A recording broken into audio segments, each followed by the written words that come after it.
Hello friends, welcome to my creation channel. ఈరోజు అయితే మనము ఆంధ్రప్రదేశ్ రాష్ట్రంలో అర్హుల అనర్హుల జాబితా గురించి అయితే తెలుసుకుందాం. ఈరోజు అయితే ఈ లిస్టు రిలీజ్ కావడం జరిగింది. అనగా 25/9/2025 సంవత్సరం గాను ఈ వాహన మిత్రకు సంబంధించిన అర్హుల జాబితా రిలీజ్ కావడం జరిగింది. ఈ అర్హుల జాబితా ఉన్న వాళ్ళకైతే డైరెక్ట్ ఎన్పిసిఐ పేమెంట్ ద్వారా అయితే అమౌంట్ పడుతుంది. అలాగే అనర్హులైన వారు ఉన్న వాళ్ళైతే వాళ్ళకు ఏ విధంగా గ్రీవెన్స్ రైజ్ చేసుకోవాలనో ఈ వీడియోలో పూర్తిగా తెలుసుకుందాం. ముందుగా మన ఛానల్ని ఎవరైనా సబ్స్క్రైబ్ చేసుకోకుంటే సబ్స్క్రైబ్ చేయండి, లైక్ చేయండి, షేర్ చేయండి. ఆంధ్రప్రదేశ్ ప్రభుత్వం ప్రతిష్టాత్మకంగా చేపట్టిన వాహన మిత్ర పథకంలో ముఖ్యంగా మనకు ఈ ఇనెలిజిబుల్ లిస్టు గురించి అయితే మనం తెలుసుకుందాం.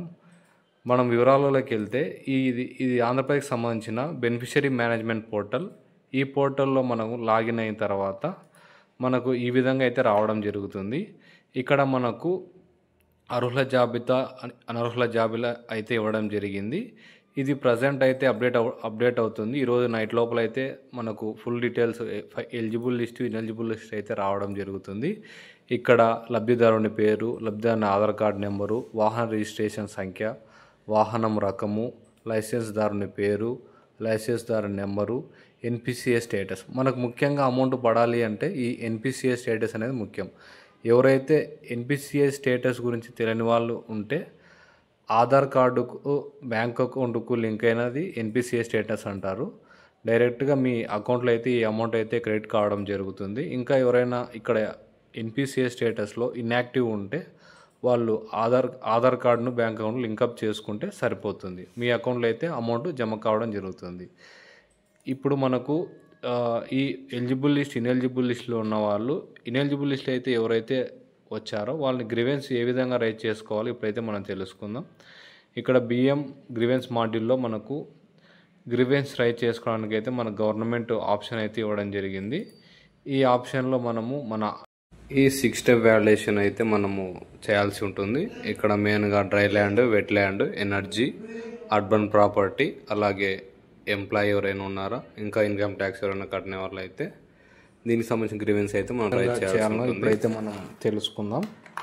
ఫస్ట్ ఆఫ్ ఆల్ ఈ గ్రీవెన్స్ అనేది బిఎం గ్రీవెన్స్ మాడ్యూల్లో క్రియేట్ గ్రీవెన్స్లో మనకు సంబంధించిన ఎవరైతే బెనిఫిషరీ ఉన్నారో వాళ్ళకి సంబంధించిన ఆధార్ కార్డ్ అయితే ఎంటర్ చేయాల్సి ఉంటుంది. ఈ ఆధార్ కార్డ్ నెంబర్ ఎంటర్ చేసిన తర్వాత వాళ్ళకి సంబంధించిన హౌస్ హోల్డ్ డేటా మొత్తం రావడం జరుగుతుంది. ఇక్కడ స్కీమ్ టైప్లో ఆటో డ్రైవర్స్ ఏమో నథింగ్ బట్ వాహన మిత్ర స్కీము. ఈ ఫైనాన్షియల్ ఇయర్ వచ్చేసి 2025-26 డీటెయిల్స్ అనేది ఈ గ్రీవెన్స్ రైజ్ చేసేటప్పుడు మనకు ఈ స్కీమ్కి సంబంధించిన డాక్యుమెంట్స్ అయితే మనము అన్ని రెడీ చేసుకొని ఈ గ్రీవెన్స్ రైజ్ చేసుకోవాల్సి ఉంటుంది. ఇక్కడ మనం గ్రీవెన్స్ టైప్లో మనము అప్లికేషన్ సబ్మిట్ చేసే టైంలో ఏమైనా ఎర్రర్స్ ఉంటే మనకు fail to submit application with in time frame, ఇటువంటి గ్రీవెన్స్ వచ్చినప్పుడు మనం ఈ ఆప్షన్ అయితే సెలెక్ట్ చేసుకోవాల్సి ఉంటుంది.